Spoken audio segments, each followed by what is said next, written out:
Hello everyone, welcome to Career Class. আজি আমি টাই আহোম সম্প্ৰদায়ৰ মহিলাসকলে পৰম্পৰাগতভাৱে যি পোছাক পৰিধান কৰে সেই বিষয়ে আমি জানিম।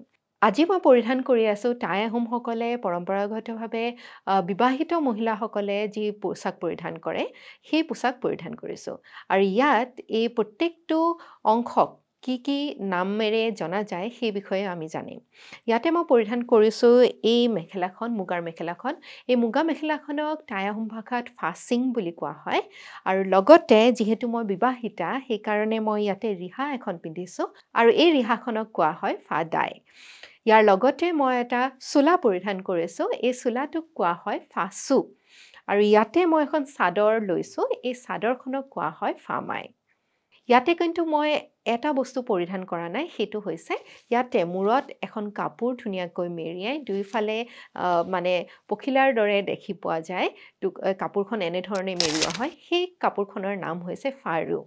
এই গোটেইখিনিয়ে এগৰাকী মহিলাৰ টাই আহোম সম্প্ৰদায়ৰ মহিলাৰ সাজ পোছাক। কিন্তু যিসকল বিবাহিতা নহয় তেখেতসকলে এই যিখন ৰিহা আছে তেখেতসকলে ব্যৱহাৰ নকৰে, যিখনৰ নাম হৈছে ফাদাই। আশা কৰোঁ এই ভিডিঅ'টোৰ জৰিয়তে আপোনালোকে কিছু জ্ঞান আহৰণ কৰিব পাৰিলে। এনেধৰণে ইনফৰ্মেটিভ ভিডিঅ'ছ লৈ আমি আকৌ লগ পাম। নমস্কাৰ।